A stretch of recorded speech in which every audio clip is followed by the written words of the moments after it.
I always suspected my family held me in low regard. As a kid, I was the misfit, the reserved one who didn't conform to their expectations. While my cousins bragged about their wild weekend bashes and designer outfits, I was the geek who buried himself in books, jobs, and dreams of escaping. I had no desire to win anyone's approval, especially not my conceited, self-obsessed relatives. Yet, as life would have it, I succeeded. I poured my heart into my work, built something of my own, and earned more wealth than any of them ever had. Not that they acknowledged it, or rather they refused to admit they noticed. They acted like my achievements were invisible until they saw a chance to profit from them. That brings us to tonight. I hadn't intended to see them. For years, I dodged these family reunions because they were predictably unbearable. Snide comments, forced grins, and subtle jabs reminding me that no matter what I accomplished, I'd always be just Marcus to them, the outcast. But my mother, with her kind soul, had pleaded with me to attend. Just one meal, Marcus, for my sake. It's been so long. I gave in. I regretted it the moment I stepped into that fancy steakhouse. The whole extended family was already gathered around a long, regal table, chuckling and chatting like they were in some grand film scene. My cousin Jared, my chief bully from childhood, sat at the center, smirking like he ruled the room. When his gaze landed on me, his smirk grew. Well, look who graced us with his presence. Jared leaned back, his voice loud enough to draw attention. Didn't think you'd make time for us, hotshot. I managed a tight smile and reached for a chair at the table's edge. Jared's brow furrowed. Sorry, Marcus, that seat's reserved. I scanned the table. The only open spots were next to Jared or his equally smug sister, Lila. I moved toward another chair, but Lila sighed dramatically. That one's taken too. I blinked. You're joking. Jared laughed, leaning forward with his elbows on the table. Marcus, this table's for family. You can sit outside. Giggles rippled through the group, not from everyone, but enough to make my teeth clench.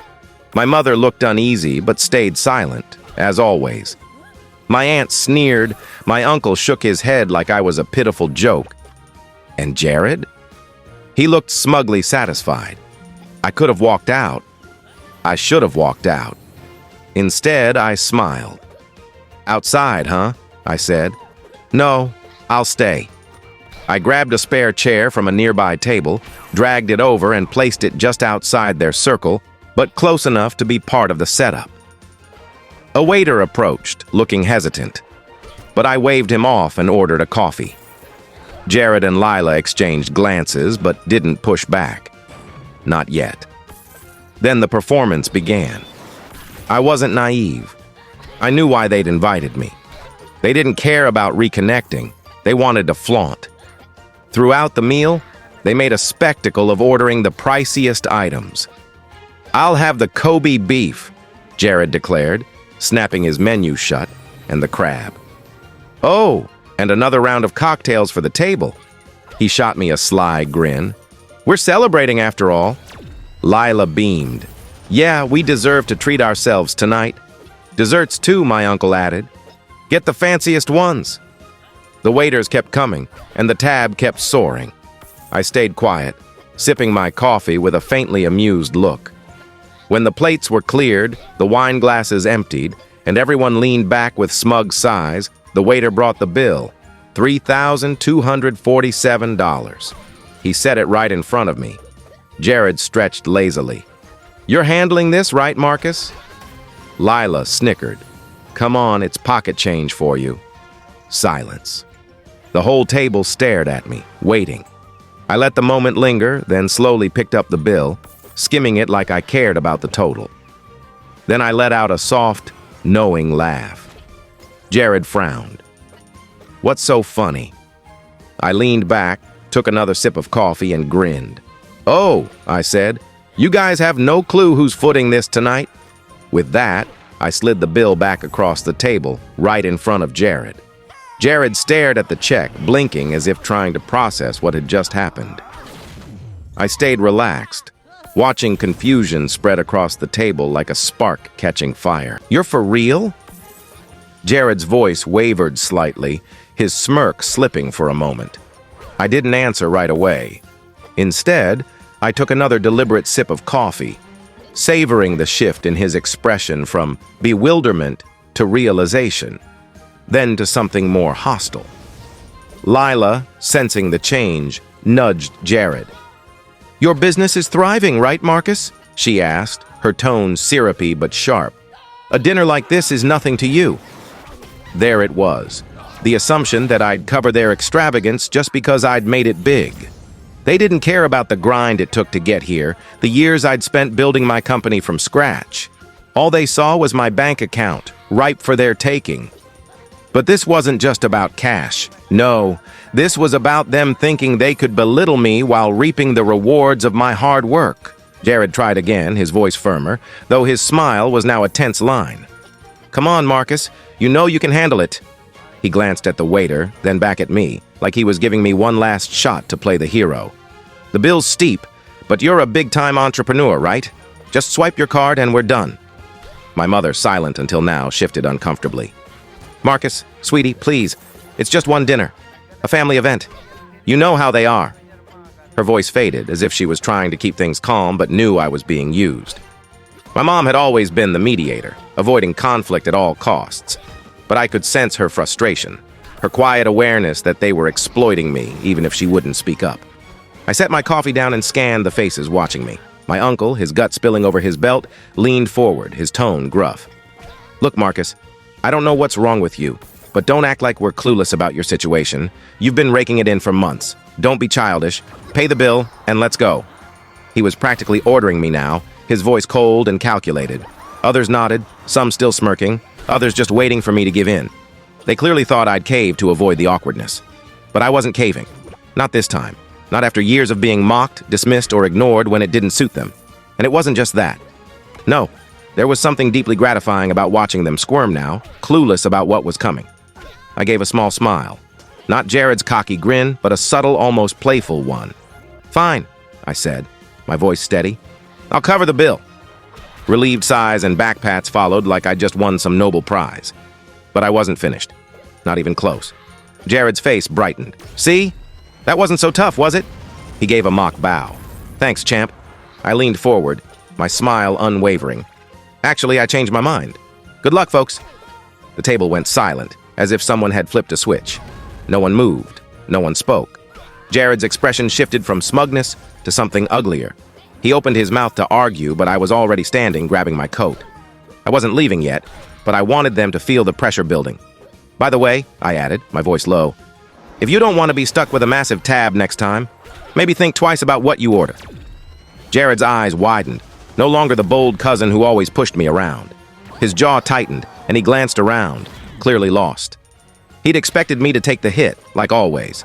Instead, I was rewriting the rules. I turned to leave, strolling slowly, knowing they'd follow my lead. The waiter hovered nearby, waiting for someone to step up. Then I heard it. "Hey!" Jared barked. "You can't just—" But I cut him off. "I'll be over there," I called back, pointing to the lounge area a few steps away, out of view from the dining room. "Let me know when you've sorted it out." I walked off. I could sense the unease in the air as I reached the lounge. They didn't know how to react. They thought they could pressure me, guilt me, and I'd crumble like before. But this time I wasn't playing their game. Their arrogance, their sense of entitlement, they were about to get a lesson they'd remember. As I settled into a cushioned chair, I glanced back toward the dining area. Jared was standing now, fidgeting with his tie, whispering urgently with Lila and my mother. Their voices were faint, but I caught snippets. "Marcus won't... He'll pay, right? Don't upset him. We need him for the tab. Do we have enough?" Their panic was palpable. They were scrambling to figure out who could chip in what, desperate to avoid dipping into their own funds. They were about to learn I wasn't their safety net anymore. Minutes ticked by. I scrolled through my phone, acting carefree. But every so often, I'd glance over, catching their frantic exchanges. The waiter lingered nearby, probably giving them skeptical looks, waiting for a resolution. The longer it dragged on, the clearer it became that they were in over their heads. Soon enough, Jared approached, looking like he'd just stepped into a lion's den. His face was a mix of irritation and something like shame. I stayed seated, taking my time before looking up. "What's up?" I asked, keeping my tone light. He exhaled sharply, struggling to stay composed. "Marcus, this isn't a joke. The bill's way higher than we expected. Can you just, bail us out this once?" "We're family, man," I chuckled softly. "I'm not joking, Jared. I'm dead serious. You guys wanted this dinner. You ordered whatever you felt like without checking with me. And now you expect me to cover it? For the cocktails? For everything?" He hesitated, swallowing hard. "Look, we didn't think it'd turn out like this. It's just a meal, right? Can't you help?" I leaned back, letting his words linger. This was the same old routine. No self-reflection, no responsibility. They didn't care about me. They cared about my wallet. "Jared, I'm done with this. You're all adults. You can pay for your own food. I'm not your ATM anymore. I don't care if we're family. That doesn't mean I owe you anything." His face shifted from desperation to defiance, his eyes narrowing. "You're really going to make us cover this? After all we've done for you? After all the times we've had your back?" I gave him a flat stare. "You mean all the times you've asked me to pay while you acted like I owed you? That's not support, Jared." Behind him, Lila and my mother watched nervously, growing more uneasy by the second. I could tell Lila was scheming, trying to find a way to twist things. My mom, though, looked more panicked than ever. "Well, we can't just leave, can we?" Lila's voice was shrill, cracking under pressure. "We're not going to walk out on a $3,000 tab. That'd be crazy." I raised an eyebrow. "No one's walking out, Lila. You're staying and settling it. I'm done with this nonsense. I don't care if you're family. You've been using me for too long, and I'm finished." Jared's face flushed with anger. "You're going to let us drown here? We're stuck with this bill, Marcus, and I'm stuck with it? You think I'm the one who made those choices?" I cut in. "You all picked what you ordered. You made the decisions. Now face the fallout." Lila opened her mouth to retort, but my mother interrupted, her voice shaky. "Marcus, please. This isn't the moment for this. We're family, you know? Just help us. You've got the means." Her words hung heavy. They knew I could afford it. That was the issue. They knew how successful I was, but they didn't see it as something I'd earned. They saw it as their chance to leech. I stood slowly, adjusting my coat. "I can't afford it, Mom. You can. Jared can. Lila can. But I'm not cleaning up your mess this time." I turned to the waiter, who'd been hovering nearby, clearly aware of the drama. I gave him a nod, signaling I was done. Then I walked toward the exit, not glancing back. I heard their murmurs as I stepped into the crisp night air. Footsteps trailed me, but I didn't slow down. They dug their own grave. Now they'd have to climb out. In the parking lot, I stood by my car, hands still in my pockets, staring at the vehicle. I heard heels clacking behind me, then Lila's voice calling my name. "Marcus, wait!" I didn't respond. My pulse was steady. I was calm, but I could hear her panic, her attempt to drag me back into their chaos. I was done with it. "Marcus!" she called again, her voice trembling. "You can't just leave. This is serious. I turned, cutting her off. "You think I don't know what's serious, Lila? You think I don't see exactly what you're pulling?" She froze, caught off guard. The wind stirred, and the tension between us was thick. She fumbled for words, but I wasn't letting her speak. "You've been exploiting me for years," I said, my voice low but steady.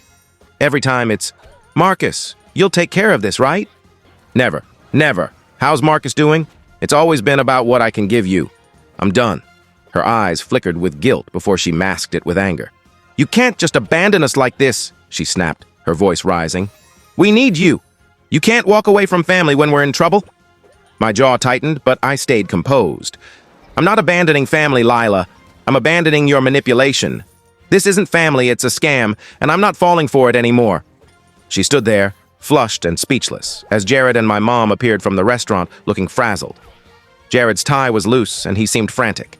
My mom's face was a mix of guilt and fear, her eyes wide as she spotted me.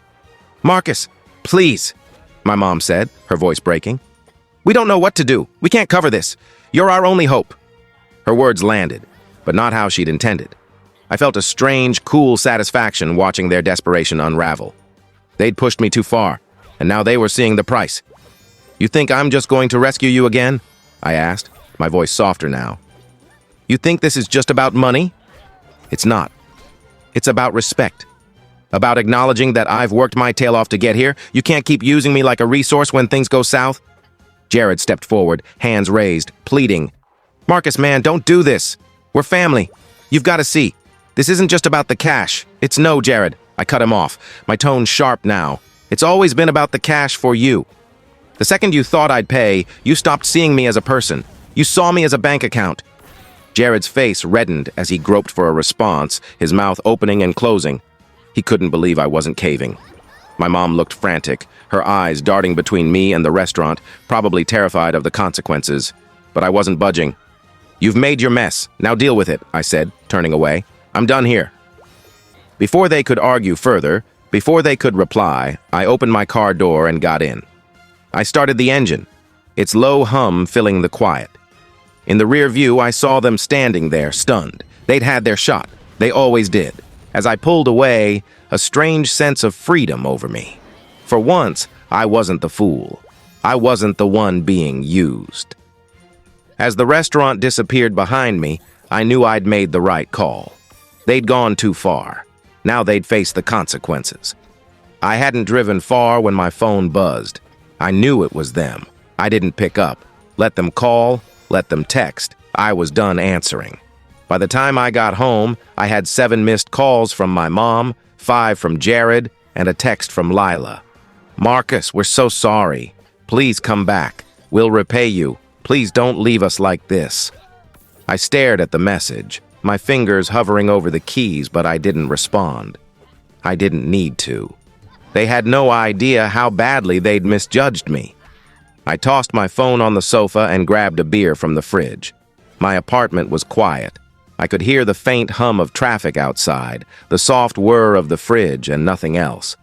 The calm felt better than the drama I'd left behind. But as time passed, I felt a mix of triumph and something else. Relief, maybe?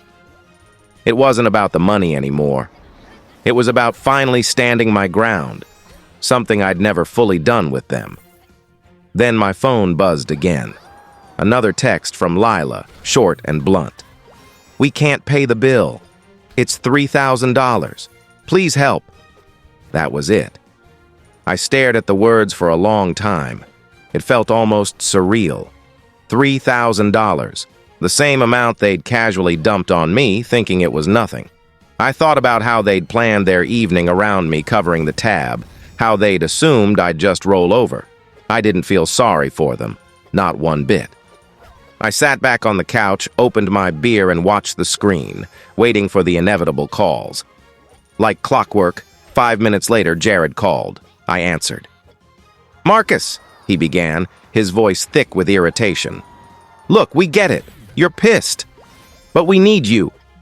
We can't cover this." I could hear his panic, his desperation.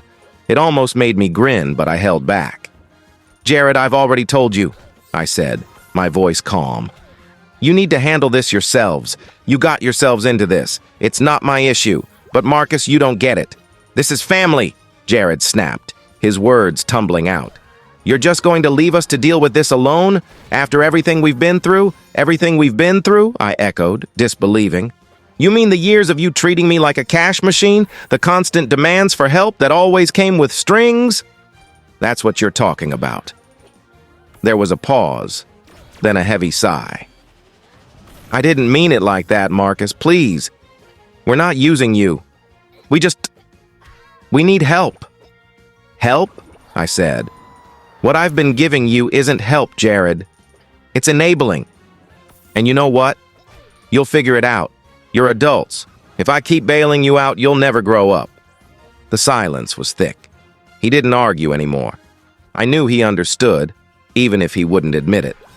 "Good luck, Jared," I said, my tone colder now. "You'll need it." I hung up before he could respond. The rest of the night was peaceful. I sipped my beer, watched a film, and let things play out. Sure enough, I later heard they couldn't pay the bill and had to make humiliating calls to friends for help. They even took out a loan to cover part of it. The worst part? The restaurant manager called them out for trying to guilt-trip people into covering their reckless spending. They were mortified. And me, I felt no guilt. In the end, the real reward wasn't the money or the thrill of watching them struggle. It was taking control for the first time. I'd finally set boundaries. That was worth more than any dinner I could have paid for. I was done being their fool. I'd learned that sometimes the best way to care for family is to let them stand on their own, even if they fall flat on their faces. Thank you for watching my story. If you enjoyed it, Please subscribe and press the bell icon. Stay tuned for more real-life stories. Get more experiences.